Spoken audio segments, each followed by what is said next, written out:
Welcome to Mavens of Data. This week we're speaking with Scott Taylor, the Data Whisperer. Here he covered how tailoring data stories to different stakeholders is essential for engagement and support, and how aligning data narratives with strategic goals enhances the impact of storytelling efforts. Hope you enjoy this episode.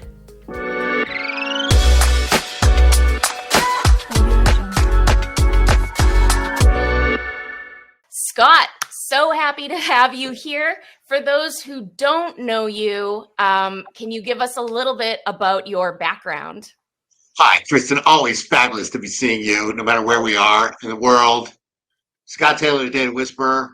And as Kristen mentioned, spoiler alert, I don't do a whole lot of whispering. I'm out there yelling, telling, and selling about the power and value of proper data management. I'm a full-time content creator in the data space, been doing it about 7 years now, and have a background in data management, master data, reference data, all that foundational stuff, having worked at some iconic world-class brands like Nielsen and Dun & Bradstreet. But today, and for the last 7 years, I've been living this glorious life of a data influencer, if you will, where my day-to-day job is a lot more like, to stretch it a bit, a lot more like what Kim Kardashian does than what all of you data engineer and data scientists do, because all I do is create content for brands in the data space. Right, and I'm loving the glasses and hat. I'm glad to say we're here in Florida at the Data Whisperer winter headquarters in Jupiter, Florida. I saw Michael, I think, is in Jacksonville. We're not too far from there. Going up to Cocoa Beach tomorrow, but we have a little Airbnb snowbird trek my wife and I do every winter because we love our house and our location in New England, but not in February. Oh, I'm here in February, but I'm not loving it. I'm not loving it. All right, awesome. So to dive right in, what does it mean to have a brand but no product? Oh, just sort of backing up a little bit too. When we talk about brand and product, kind of talking how we extend that sort of metaphor to people's personal and professional lives. So you have a personal brand, but do you have a product to sell as well? So in my case, I've got this personal brand that seems to be thriving out there. People are engaged in the kind of stuff I do. But my product is, what do I sell? Where do I get my revenue? 100% of it comes from brand activity, working with media companies, event organizers, associations, enterprises, analyst groups like Evanta, which is part of Gartner, doing appearances, presentations, keynotes. Public speaking is certainly my specialty, but blogs, videos, webinars. I used to write white papers, but now I do puppet shows because it's a lot more fun. But having something to sell. So if you go all the way back to sort of tangible goods, the way I like to think of it is the product is what's in your cart, but the brand is what's in your heart. It's the way you feel about whatever that thing is that you are interacting with or purchasing or consuming in some way. So, Coca-Cola's carbonated, brown, bubbly water, but the feeling of the brand of Coca-Cola is something that everybody experiences as well. Mm-hmm. No, and part of my brand is that I code, and that helps me to get gigs where, I'm building an LLM powered app for a healthcare consultancy. A lot, I guess would be an overstatement, but part of what I offer is that I will create a demo and then promote that as well. And so I've done that for companies like Zilliz, where I'm actually, building stuff with a vector database and sharing that. So it's like I'm creating content, but I'm still technical and I'm still, doing work, regular work. I'm not, right? So we both thrive in this space, but we all, I think, work together so well because we have different strengths that we play off of with each other. And in my case, I don't touch any data. I've never been. So I like to say, sort of in the classic design phases, I'm awesome at conceptual. I can talk my way through logical, but I never get physical. I don't touch anything. I don't do coding. I actually work with data. I just talk about how people talk about data. And my success in business, when I did have what I would consider a real job and doing real work, was really based on creating a story about the products that I was representing. Mm-hmm. So it got No, quickly I into see that. And marketing. even, Yeah. yeah, even when I'm working in corporate, I'm, you know, they're aware of my brand, especially now because the full-time jobs that I've had since I started building content have been people who have reached out to me inbound through LinkedIn. And so when I go into that job, they still have an idea of sort of who they're speaking to and what they're getting, and that shapes a lot of the type of work that I'm doing, even when it's fully data work. People have a sense or a feeling about you before you even show up. That means you've got a strong personal brand, or that's an indicator of it. And this is not new. So anybody, I know we all Yeah. think that once the internet showed up and social media, all this stuff came up. Yes, it scales a lot faster. The dynamics are huge. The effect can be really, worldwide, but the concepts are not new. So if I go back to when I started in the data space in pre 2K, so literally 30 years ago this summer, I worked at Nielsen, and part of what I did was build a personal brand through, in those days, the only way to do it was to do things like write an article for a magazine. So I had a monthly column in this trade magazine that a lot of my audience, prospects, and clients read, and talked about whatever, some of the things now, trends, what's happening, how to tell stories, all that sort of stuff. And that built for me a presence that extended beyond my just physically being in the room with somebody. And Yes. it's a particularly powerful thing. So these types of things have been going on for, for as long as people have been talking about themselves and trying to promote themselves. There's been something called a personal brand. Yeah, no, and actually I didn't start until 2018, but the way I started was also through blogging. So my first article was my opinions on um, customer segmentation and using cluster analysis, and how most of the marketing organizations were basically reinforcing their beliefs rather than letting the data guide what they were doing. And through building that blog, I ended up getting reblogged by like Open Data Science Conference, Analytics Vidya, like a number of publications that were quite large, but I hadn't heard of. And I thought that that was like a fantastic way to start too, because those blogs still live on my website. So if you are checking me out, you still get to see long form content, whereas the stuff that I write on LinkedIn, you'd have to really hunt and peck for that. Whereas, my blog is there, and it's more thorough content that I like put some real time into, because not every post is like that. And I feel like that's an element in terms of having this product idea with your brand. What do you represent? What's the tangible good that is delivered through the brand you are establishing, talking somewhat, metaphorically here. And long form content is a big delineator between folks who are just, post a lot on LinkedIn and have kind of a snappy moniker and do some fun stuff, versus really try to make a living or make it part of how they go to market themselves. And, I got my long form content, which was, started off when I wrote my book, Telling Your Data Story. Can you, if you can see the reflection Oh, in there, Telling Your Data Storytelling for Data Management is right on it, 99% buzzword free. So that's, didn't want to overpromise. But the idea too, a lot of folks we know, written books, you've got a book, Kate's got books, but Joe Reese, a lot of the friends we hang with all have these books. Malcolm Hawker's got one coming out. And for me, that really shows the breadth of whatever your position is.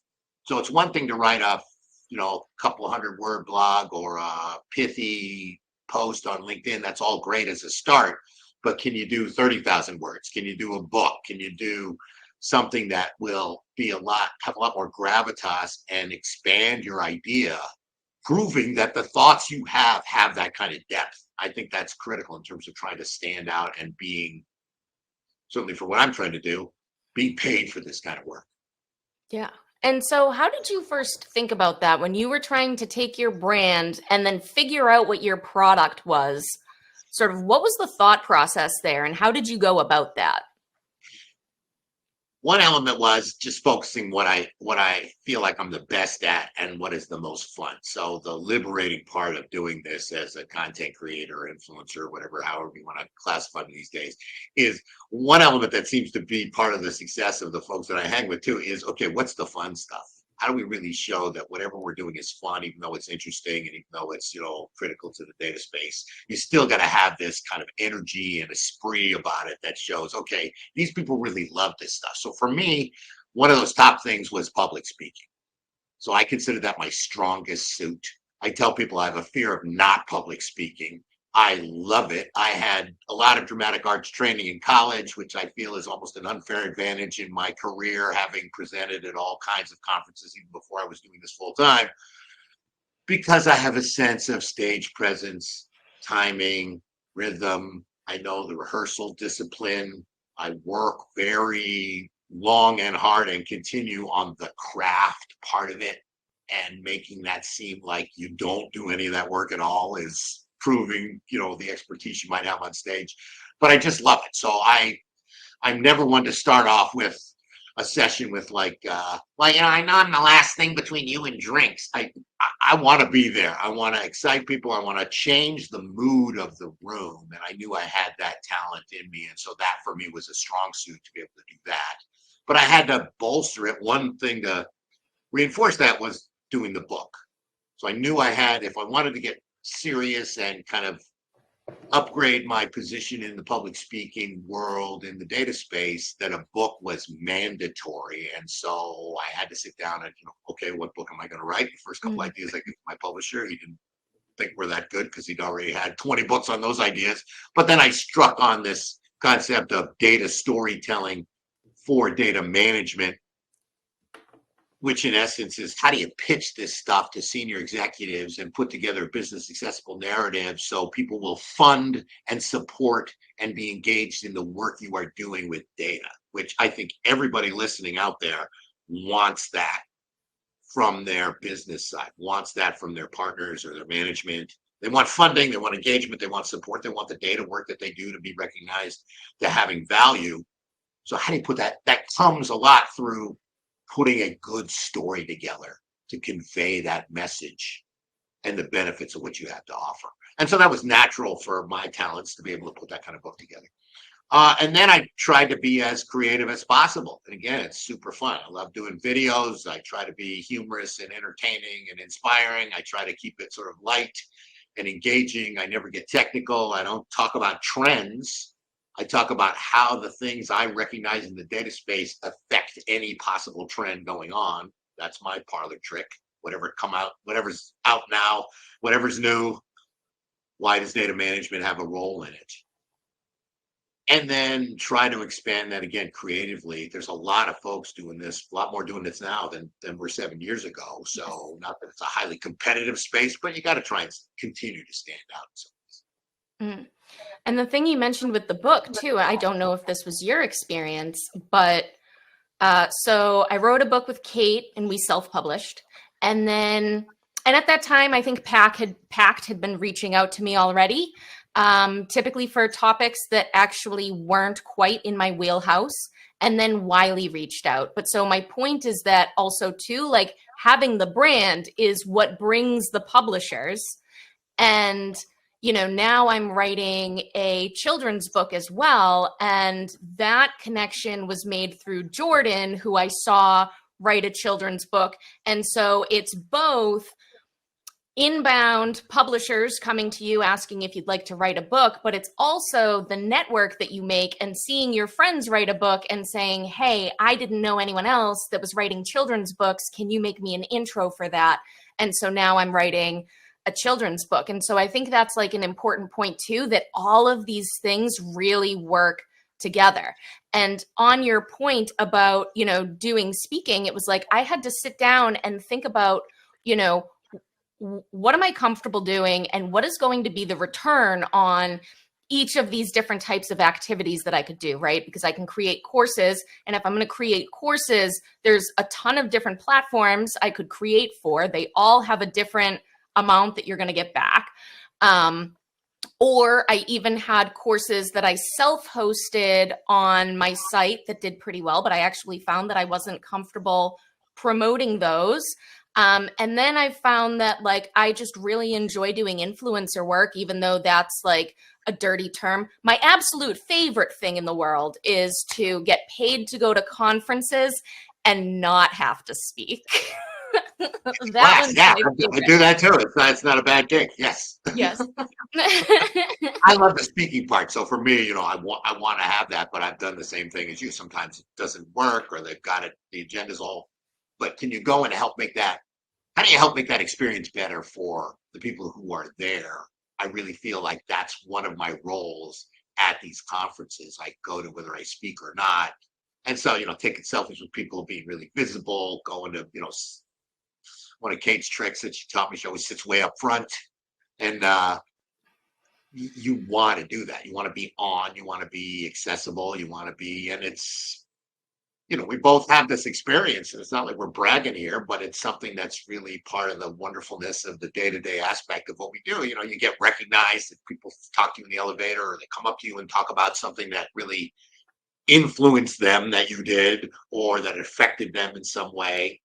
And invariably there are folks who you never saw them in LinkedIn. You never saw them like anything. You never saw a comment, but they said, "Oh, I've been following you for years and I love this stuff." They mention all kinds of details to prove that they've been doing that. It's just a thrill. So if you have that celebrity aspect to it, to use that word here tenderly, is for me really fun. Obviously, I got a good healthy ego, so as we all do, and it's a blast. Yeah, no, but I love talking about this because it is something that somebody can go and start making LinkedIn posts today. And the barrier to entry is just really small because even though, and we're going to talk about tools soon, and of course we have, better microphones, better cameras, but at the same time, like you can start with almost nothing. You can start writing blogs on Medium. You can start posting to LinkedIn. You can create content with Canva and use that for your visuals and just, yeah, that the barrier to entry is really small and that it will improve if you have a brand and people are noticing it. Like you will see an impact on your actual real life, and what it really takes is time. It doesn't need to take a monetary investment. You eventually get to the point where you maybe want to or need to make a monetary investment, but like you can get started today, and I think that that's really important. What you need a story. What you need is a position. So what do you stand for? What are you focused on? What are the things that you really feel you're some form of expert on or have a unique point of view? For me, those are the folks I think get the most traction. Absolutely. And And working even at if it, it's a little building it out. divisive, that's better. And you were mentioning, so how did I get started? So I had a background in sales. I was a sales professional. I ran sales teams, training. I'm fourth generation sales. I have a lot of things I thought I could say about just the process of selling, but decided not to in the data space because there are other folks, certainly on LinkedIn, who just talk about being in sales, just talk about that profession. Or the work I did in marketing, similar thing, not quite as deep, but still. And for me, it was being disciplined to go, okay, I'm not going to write a post about here are, my top tips for selling in general. Trying to stay focused around, at least this is what worked for me, focused around a space. Pick a spot, make that spot your own, take it, own it, create it if you have to. But if you get too dispersed, again, if you're a brand, what do you stand for? Yep. What will people think about you when you're not in the room based on your personal branding activity? That's the outcome you want to try and back into before you even start. And it's hard to start, but that's something you need. You need to have a story, a point of view, a thought, a position, an angle that you feel will bring some value to folks. Yep. No, and that's something that I absolutely struggle with. Like even today, I posted on LinkedIn a poem I wrote about R, which is lovely. And then I'm writing a children's book on computer vision about a computer vision project that I built. And, I'm working on this LLM app that I've spoken about. And my book is on really like ML ops, and the hope was really you build an LLM app throughout the book, but the focus was really on like using ML ops for best practices. And then I sit down and people ask me if I want to speak, and I can't figure out what I want to speak about because I haven't been focused. I haven't been really trying to nail down on one thing. And I absolutely love the projects that I'm working on. But do I think I'd be doing better if I really honed and stopped and stayed focused? Like, yes, absolutely. You want to experiment a little bit too, and I think you're Sure. on a relative basis, you're certainly well focused, Kristen. So if you need that validation, I'm happy to give it to you. Thanks. Yeah. And so how do you see people getting stuck in sort of like labeling themselves rather than, creating a product? And everybody doesn't have to create a product. Just to take a sidestep here, I do this full time. I don't think there's a lot of Value. folks who do full time. Me, Kate Strachny, Rabbit Jen. I don't know if the rest of the friends we have. I mean, you've Susan Walsh does some great stuff, but she has an actual company that she's running, and it's there to kind of expand what she's doing. Mm-hmm. George Farrakhan, I love, is my data brother, but he has an actual job as well that he does on a regular basis. Oh, does he So work full time? yeah, he does work full time. At least Oh, I didn't know that. yeah. So you could barely tell, right? So it's not like it's what choice you have. So it's clear that the personal branding activity can help enhance. You don't have to go full time 100% like I am. You Mm-hmm. can just have it as a way that helps you even just internally. If you're at a company and you're not looking to build out social media presence, but you just want to expand your presence internally at a company, I was successful at Dun& Bradstreet, was really building sort of a personal, almost celebrity brand within the company to let people know the value I had that I wanted to bring across the rest of the organization.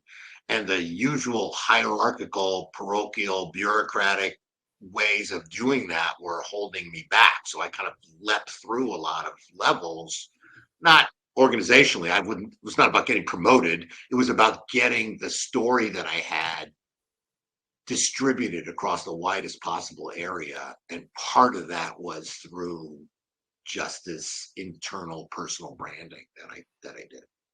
No, and I've seen that myself. I remember it was in my second job, and there was this person who sort of didn't necessarily like the product she was working on never really made it anywhere, but she was really great at talking about it. And this person became very important in the company, and that's sort of when it signaled to me that how you talk about things is sometimes more important than the work that you actually do. And it feels weird to say it that way, but like I really noticed how I could see people moving up the ladder, and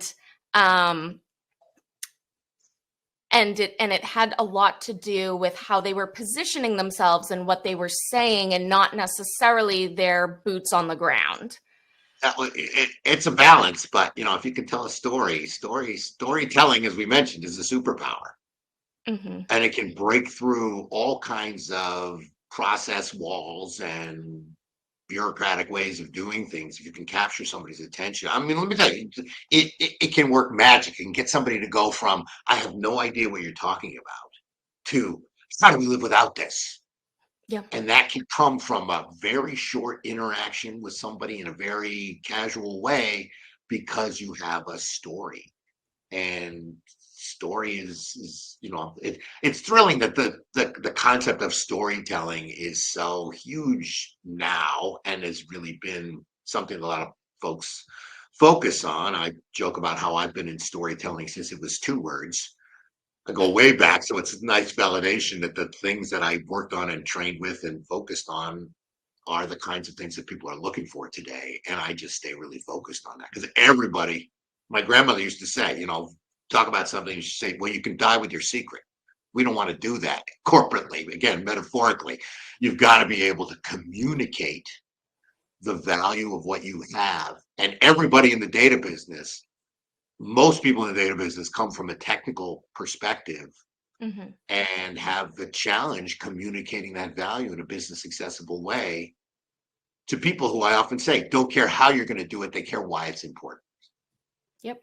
And that Yeah. why needs to be explained in a way that people will understand it.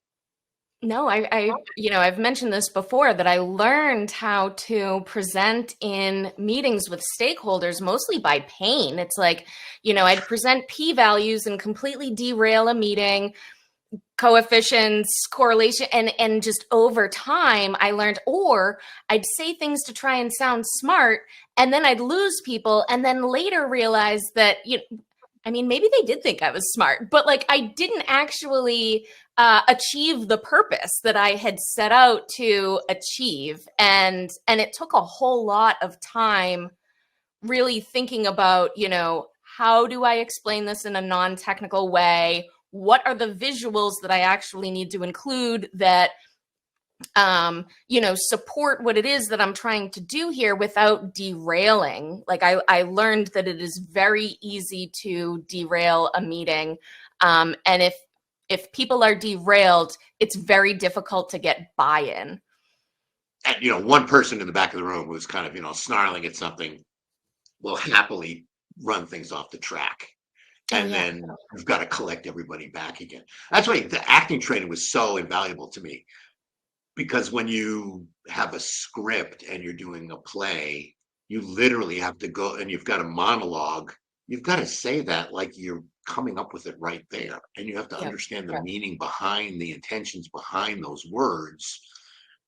And they don't come with like stage directions behind it. You have to read it, you have to understand it, you have to break it down what they call beats and objectives. What is this character trying to accomplish in this moment? And every one of those moments you can fill makes you more effective on stage and all that. It's second nature to me now, but there's not that big a difference between doing that and standing up in front of your board to present the vision of where you want to take data in your company. Yeah, no, 100%. And so if you had to start over again, what are the things that you wished you knew earlier in your journey? I wish I was more attuned to what I felt were the special things I could bring to a party. So I talk very confidently now about this ability to put stories together, but I wasn't always as confident or crystal clear in my head about, okay, those are the skills I really have. And so dabbling in other areas, product development, I have a very similar history to the person you were referencing there, who, the products I worked on didn't always happen, but the story I told made them disproportionately exciting to the folks who were listening. Get it.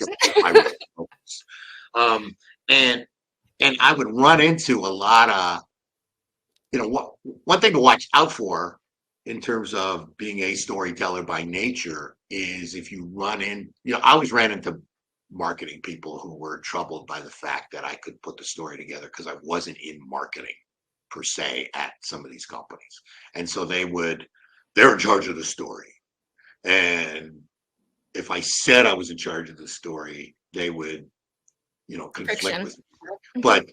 And so sort of navigating that politically can be a very unpleasant process. But what I also learned was the story wins out. So when you're presenting stuff to a whole sales team and the salespeople afterwards come back to you and say, now I understand it. Thank you for those 3 slides instead of the 50 I just got from, marketing that I've got to sit through. The work you're doing is the right kind of work. But I would say, again, back it up, to focus really more on understanding where my true skills were and honing those. I always joke that if I would talk to my younger self, I would say pack lighter. And I mean that also in a story sense, trying to load too much into it, realizing that the essence of starting at the essence is really more important. What are the core things you want to communicate? And then dial it up. Mm-hmm. A lot of data people tell stories, but they tell their life story. We started with this, and then we did that, and then we tried this, and then we pivoted, and all of this. And, how many times should you see vendors come in and present to you, and they start with their founder's origin story, like anybody cares about that in the room other than the founder. So focusing on what are those key elements, and that takes work. It takes, sometimes you got to cut a whole bunch of stuff that you love, but it just doesn't move it forward. And these are the same techniques people use in the entertainment industry. What lines got to get cut, what scenes got to get shorter, what transitions have to be more focused or clearer. Those are all things to work on. Mm-hmm. And are there any other challenges of being a creator that you'd like to add to that? It's keeping it, for me, because what I do is not really that much of a continuity thing. I'm always looking for, okay, where's my next gig? What's the next thing I'm going to do? Yep. I don't know. I've had some long-term relationships, which are wonderful. Those give you kind of continuity, steady income. You do a bunch of stuff. You build a camaraderie with the team that you're working with, and that's lovely. But for me too, as I sort of move into more of the public speaking stuff, by its very nature, in a lot of cases, it's a one-shot relationship. No matter how great I do at a conference, they will not invite me back next year for the same position because you don't have the same keynoter every year. It just is the nature of the beast. So always expanding, trying to get exposed to more and more folks who would have some form of influence on an agenda, or bringing me into their corporation for an enterprise day-to-day or a town hall or things like that. Yeah. And I think for me, like when I was starting, I only had regular business experience. And then when you start trying to figure out, okay, even if it was, because almost all of the work that I've done is inbound. I've really never pitched anyone I've applied to some different conferences for speaking, but like outside of that, I'll probably remember some more later, but the majority is inbound. And I think for me, like the biggest problem was like, how the hell do I price this? When I speak with companies, a lot of times they want like a package. And then it's like, how do I design these packages? And then all of a sudden you're, just trying to come up with stuff that in the beginning I knew nothing about. And I think that the message here too is that like, I knew nothing about it, but I did it anyways. And now I'm comfortable. And some of that, I feel like all of my learning has been through pain, but whether it's presenting to, in corporate for a model that I built, or, I'm figuring out how to, do content creation as a business, it's all just sort of bouncing against the walls. But if you keep going, you eventually get there, I think is how I feel. Yeah, not everything's a hint. And I think the discipline of understanding what you're really good at, and in conversations where I've had with folks who are interested in working with me, and then we get to, okay, it's, I don't do it just to do it, but sometimes you got to turn folks down or tell them, look, I'm not the right person. And hopefully that kind of transparency engenders some kind of deeper relationship with them where they realize they can trust you. And if the right kind of thing does come up, which I try to explain, here's my sweet spot, here's what I'm really good at. If this thing, then I'm on the list for that. But it's, especially if you're going to be looked at as some form of voice, you've got to have that real voice. You've got to have the goods. You got to have the product behind the brand. You've got to have, there's the label on the outside of the box, and then there's what's inside the box. And it's what's inside the box that keeps people coming back, not the label. So it's a combination, and that analogy works for branded consumer packaged goods, and it works for people too. Knowing what that focus is and what you're really good at, I think helps build those relationships. And I'm also just amazed that we can actually do this. So if you think about just this community that we live in, the fact that you and I and a lot of the folks, the data vendors we rolled with, and the expanded group of data content creators, which is growing on a regular basis, that the funding is still there. The brands and the media companies that are working with us are always looking for content, looking for ways to capture people's attention for whatever intention they have.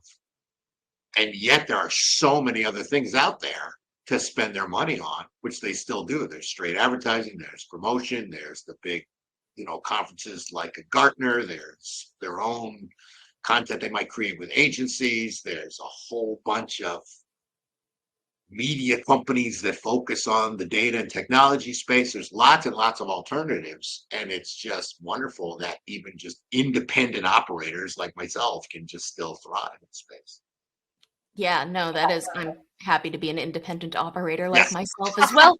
And I've heard you say that before, that you've got to have the goods. And, that's another struggle too, is when a brand reaches out and something sounds good, and then you have to think about, like, is this actually a fit for me? And sometimes it's not. There's a lot of, it's in data, but the data field is very broad, and not every product is going to be a good fit for my brand. And you can't market too many companies at once, because that's what you need to, like, think about, how much you have room for, and what is actually a fit. What can I speak to intelligently? What do I want to associate myself with?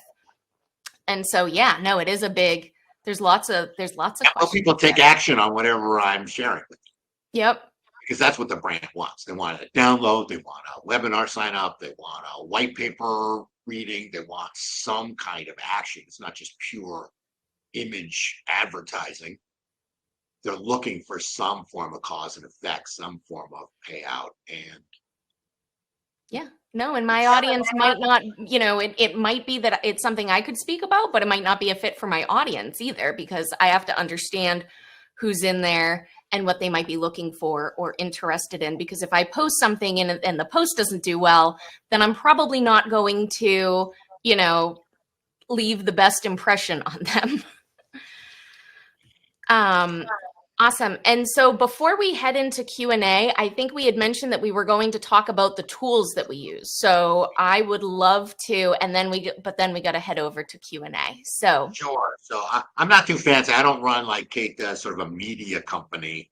So I don't have a database and a newsletter and those kinds of things. But obviously, always in LinkedIn, creatively, Canva, Descript, Camtasia are always probably open somewhere on my desktop. Canva for creative, which is just, it's wonderful to be able to do stuff with your finger on an iPad and the kinds of things. Especially going back, I'm starting to sound like a super old guy, but when I started in creative layout as the editor of my high school newspaper in the 70s, I used to take what they called letter set. Google that one, gang, where you actually had to rub each letter in a straight line to make a headline for the layout that you were then going to reproduce. So still the fact that I can right click with one hand and cut pastes, I still get a thrill out of it, believe it or not, considering where I came from. That's sort of my version of, I used to walk 10 miles in the snow to school backwards every day. But Canva's wonderful. A Descript is a blast because you can edit video like it's a Word document. So having all that text there and being able to cut through, I don't know if you're like me, but I'll do 9 takes of something sometimes. You just really can't get it out quickly enough or the right way, especially conference interviews where there's a lot of back and forth.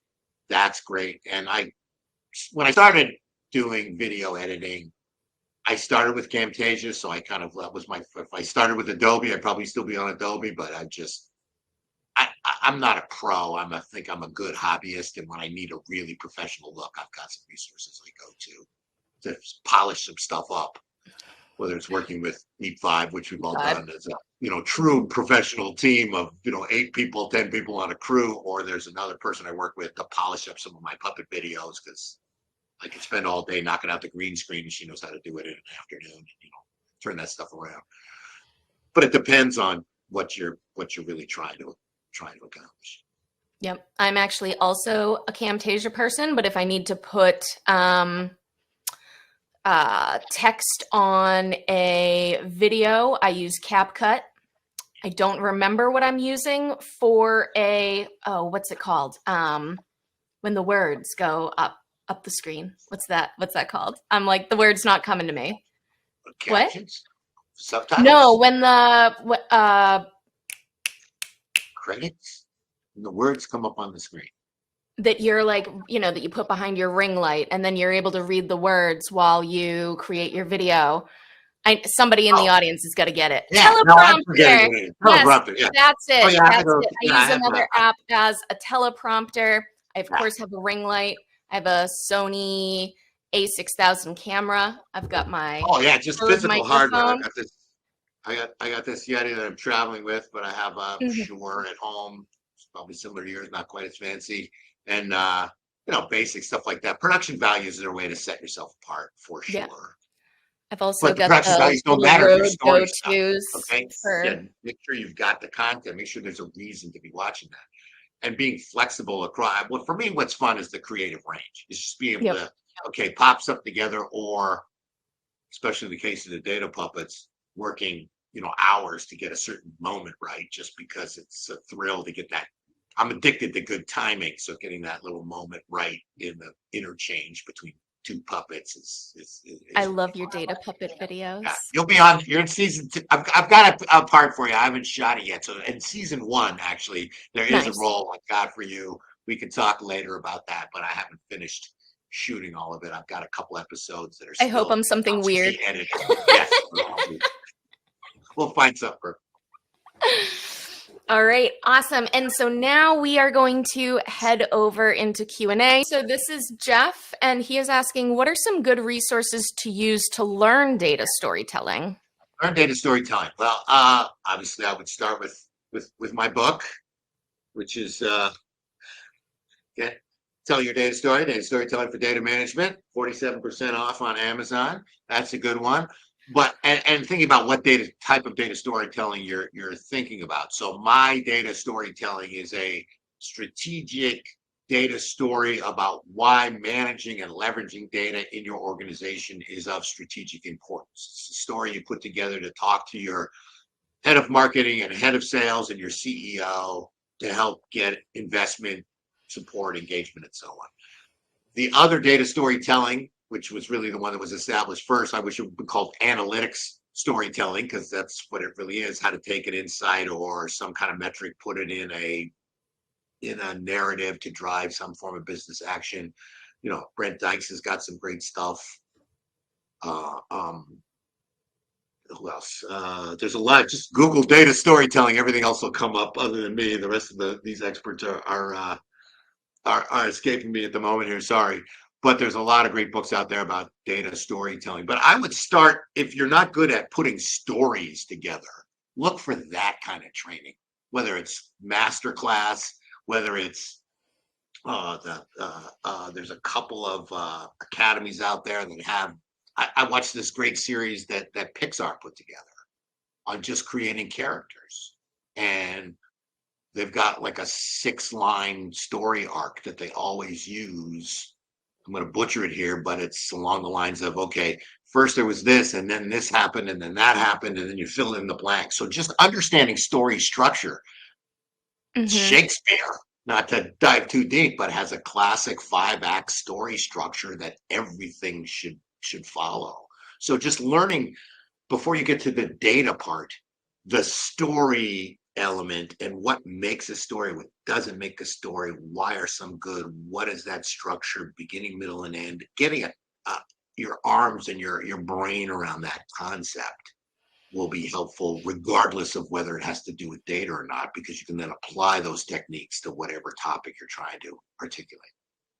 And we have a Maven Analytics. We have a podcast episode coming up too with Angelica DeLuca, who wrote a book about cinematographic techniques for data storytelling. And so we're literally looking at, like, in this scenario, who is the hero? And but it's data and models, but really breaking down and saying, like, okay, what is the story here, and how do we put that together? And start with the end in mind. So if you're going into a meeting, what do you want to get out of it? If you can't answer that question, then you really shouldn't have that meeting. It's a hard question to answer. And recognizing too, and this is more a sales technique, when you get that action that you're looking for, then you're done. My dad taught me, when you get the yes, shut up. Shut up. Don't keep going up. You got another 45 minutes left. Just give them back the time. think about what you want to try and accomplish, back, reverse engineer it to how you start, but know what you're looking for before you go in, and you will be a lot more effective communicator. I love that. I love that. All right. And this question is from Serena. Hi, Serena. Would you go back to a regular corporate job? Why? Why not? Well, to quote King Lear, since we brought up Shakespeare, never, never, never, never, never. I'm having way too much fun. I'm my own boss. Work with my wonderful, beautiful partner here, the Data Whisperer. We travel the world. We have a blast. And at this point, frankly, in my career, I am done with the corporate life, long past it 7 years ago. I love working with companies, but I just don't need it. My lifestyle's way too free and easy right now to get You locked down. vacation way too much Real for, job. yeah. Having They a don't ball. give 10 weeks of vacation a year at corporate. No. Despite all your unlimited PTO, believe me, I get unlimited PTO working for myself. Yeah. So for me, I have twice gone back to full-time work, and I enjoy full-time work. The problem is that it doesn't fit. Well, I can enjoy doing almost anything. I get like passionate about all sorts of stuff. But for me, I now work 8:30 to 2:30 so that I'm available when my kids get out of school. And I have no stress when it's time for the dentist, the doctor, days off, half days, because I make my own schedule and I work for myself. And so if there was a corporate job that actually fit into that, I would do it because there is stability. Like Scott was talking about earlier, when you take a contract, even after that contract finishes, you might not get paid for a while, or like somebody can say, we want to work with you. And then they disappear for 3 months and then pop back up. And there's periods of the year where you hear from more companies and there's slower periods of the year. So there's definitely drawbacks to working for yourself, but I can't replicate my availability for my children with a corporate job the way that I can working for myself. Yeah. My kids are all grown. I got grandkids, our lifestyle. So, very different part of my career than where you're at. So this freedom and flexibility is a blast to travel the world and have a great time doing it. Oh, Felipe would like to know, what is the story behind your middle name? What is the story about my middle name? So I did a conference, a keynote for this company, Blue Chip Technologies, back in December. And it was in Lagos, Nigeria. So it was an absolute crazy trip. It came up rather quickly, and it was like, boom, I had to go. And took 2 days to get there, 2 days to get back. And I was the opening keynote.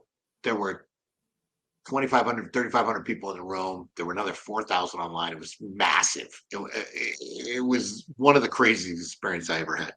So I'm done with my session, and the two moderators, who were just wonderful. One was a TV news personality, and the other one was just another guy who had great stage presence and obviously did this kind of stuff as well. They called me back on, and it was a huge compliment. They said, okay, Scott really engenders the Nigerian spirit here. We have to give him a Nigerian name. And they went on. I think they were obviously late in the agenda. I'm going to post a clip of this because I do have the whole recording. I just haven't done it yet. And they went around the audience trying to pick names, and they showed up with Olafemi, which I still have trouble pronouncing. And I was just so touched. It was a really wonderful moment. And then that day I changed my LinkedIn profile and added it on there to prove to them how serious I was. I said, look, it's official. It's on there. And they just were thrilled about that. So I get probably a note a week from somebody, many of them from the African continent, because it is an African name, just going, where did that name come from? How do you have that? Especially when I get it from other people named Femi, which is the shortened version of it. It's like, how are you a Femi? So that's where it comes from. Awesome. And from Michael, we have, as an analyst or director, what do you feel is the most effective way to translate the data findings to a sales team who may or not be that well versed in data or numbers? Sure. Okay, this is more analytics storytelling. So you've got a lot of tips in there, but having been a salesperson and presenting to salespeople, show them how it's going to help them sell more stuff. Start with that. This will help you sell more stuff. That's all they And care work about. backwards. Work backwards. How does this increase sales? How does this deepen customer engagement? How will this move the needle? Because every salesperson in that room all has one thing on their mind, their quota. And they live and die on it. And having been in run sales teams and having been in the sales position myself, it is probably one of the most binary positions you can have in an organization, because you make your number, it doesn't matter why. And you don't make your number, it doesn't matter why. You got to hit your number. So that's what management is looking for. And if you can be a partner to those sales folks and show them how you can help them hit their number, get the renewals, add new logos, whatever those objectives are, you will be a very sought after hero, and smart salespeople know where to get resources. So you probably will have, less time on your hands than you can even imagine if you can successfully convey, look, this is how I can help you. That's what they care about. And then I feel like we already touched on this a bit, but Gregory asked, how did you narrow down the area that you specialize in, if at all? It was learning what you're good at. So to reference some of Kristen's learning experience process, some of it was with pain with me too, trying to get too technical, for me, it was a lot of it had to do with, realizing if I was spending a lot of time explaining something that somebody else explained to me, but I never actually did, then that's not an area I should focus on. And I always partnered up with technical people. So Malcolm Hawker, who a lot of you know, was my partner at Dun & Bradstreet. He and I traveled the world. That's where I kind of came up with, I'm the why and he's the how. He would know how things were done. But I always had somebody in production and operations in the area that created the thing I was talking about, listen to me. And I had to tell him, look, pick apart what I'm saying. I know where my talents are. I know I can make almost anything sound good. All right. So that's a talent. Sometimes it's a curse, but mostly it's a benefit.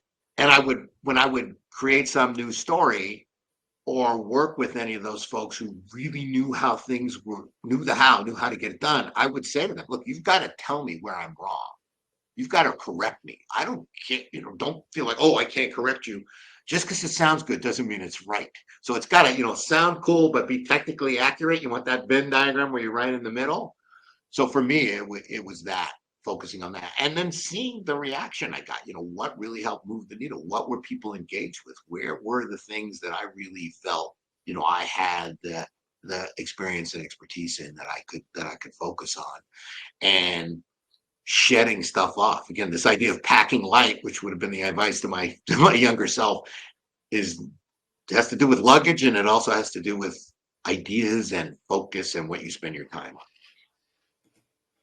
Perfect. And then, so there was one question where Rob wants to know where you got your hat. So I got my hat at Amazon. It's a Wallaroo hat. Rob, I know Rob. He's got some nice hats there too. Thank you. It's good for Florida here, and I love it. It's crushable. You can pack it. But thanks for the shout out on the hat, Rob. How you doing? Perfect. He'd also like to know, what's one piece of advice you would give to an aspiring data whisperer? There's what I said. I will say it. I've said it a million times already today. Learn how to tell a story. Learn how to tell a story. All right. And so we have time for one more question. We will end with Val. How do you shake off imposter syndrome? I've really been Have you working on ever it. felt like an imposter? Not really. No, I have that problem, right? I'm trying to fake my imposter syndrome so people will have more sympathy for me. But I'm great at humility. I'm great at humility. Are you? I don't know. I'm not the one to ask about that because I have this, over rotate on unconfidence. It's probably that stage time and just my whole attitude. But I just, backing up early in my career, I did feel like, okay, is my stuff making the mark, and it would be very distracting for me. I remember a session early in my career where there's a whole room of folks and I'm talking about this concept I have, and there's literally one guy in the back was sort of a little bit of a looking at me askance, and it was just completely distracting. It's like, oh no, he knows I don't really know this stuff, or I didn't really do this stuff. I found out later that guy actually was particularly interested in it. Of all the people in the room, he became my best friend from that meeting, the only one I still talk to. Yeah. So I just read him wrong. But if you know your stuff, you know your stuff. Mm-hmm. And so I'm not the greatest person to talk about, how to get rid of your imposter syndrome, probably. But it's really just knowing what you're good at. Find out what you're good at, realize what you're good at, and just focus on that stuff. Again, I think when I know I'm great at public speaking. I know I'm going to change the nature of the room. I know when I talk to somebody about working at their event, I can guarantee that I will set the tone for their agenda, that they will have a room full of however many people, and they will feel differently when I am done. I know I can deliver on that because I've done it enough. So for those kinds of things, it's the opposite of imposter syndrome. It's how do you reinforce what you can really do without overselling and sounding like you're just bragging and, talking yourself up. But there's I think that's the other side of the coin. But we're all trying to figure out what we're good at. And I think for me, right, like I took a break between my bachelor's degree and my master's degree where I actually just sort of like really messed up my life and then had to crawl out of a hole. And I went to grad school. And so in 2010, they sent me to a Women in Mathematics conference. And they had a whole session on imposter syndrome. And the woman who's standing up at the front said, has anyone ever felt like if your school knew who you really were, that you wouldn't be there? Or like, just that idea of like, do you feel like you don't belong? And everyone's hands went up. And I thought it was just me because of my personal experience and what I had been doing. But seeing these types of things throughout time is really what helped me to get through it. Or thinking I don't know enough about a topic and then spending time on social media and looking around and being like, well, actually, I go a little bit deeper than what I'm seeing here, and I can feel confident, or getting, that validation too when I post something that people say that they've learned from my content.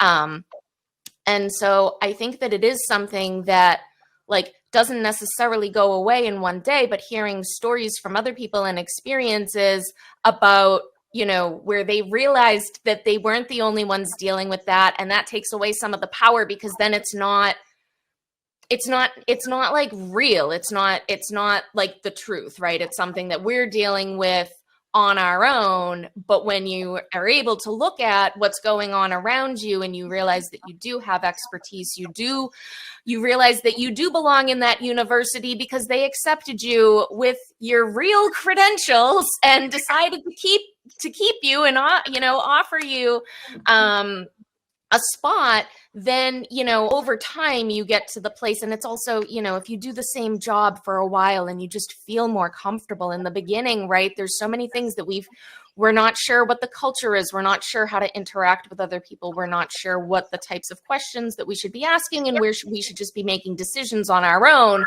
and going with it. But it's really through experience, which can come really quickly if you're if you're aware of it and you're, thinking about all these points as you go along, you can start to move past some of that. And of course, like, you can still have bad days where maybe you're feeling like a little bit more insecure than you do normally. But in general, I know what my strengths are now. I know what I'm good at. I know what I'm not good at. And it's okay that I'm not good at certain things, and I don't have to be good at everything. And so now I feel pretty good most of the time. And don't get distracted by the outliers. There's always going to be somebody who doesn't like it. That's what I kind of feel. So even when I do sessions, and they just whatever. There's always going to be someone, and once you realize that you're not going to get 100%, I got a comment on a recent session I gave, and it was just huge, over the top, glowing stuff. And my lowest mark, which was actually a 7, so that's pretty good out of 10. And the guy goes, I don't know if it's a guy, but the comment was like, a lot of people thought he was funny, but I thought it was a little bit annoying. I was like, all right, that was hilarious. So there's always going to be somebody. Okay, not everybody's going to love, but it's Yep. authenticity. Work on that, and as Laurence Olivier said, if you can fake that, you've got it made. Yep. All right. Awesome. Thank you so much, Scott. I always enjoy chatting with you, obviously, but thank you for coming and joining me and being lively and wonderful. We'll share with people the Oh, moment, God. the true moment. Talk about authenticity here. It's to say I'm a so seminal jealous. moment in Data Ventures, Big Data London, where we're all there. You can see Joe Reese, Rabbit, Kate, George, Andrew, Susan, Christina, and of course, Kristen right in the front there doing her famous Data Ventures polka dot split. So she's the Data most Avenger, limber of polka all dot of us. split. What a thrill. So being able to do that kind of stuff is just wonderful, but always great to talk to you and lovely to spend time with you, especially from all these people. Thank you. No, I truly enjoy spending time with you. Thank you so much, everybody, for coming. I hope you enjoyed this episode, and I hope to see you again next week. Thank you.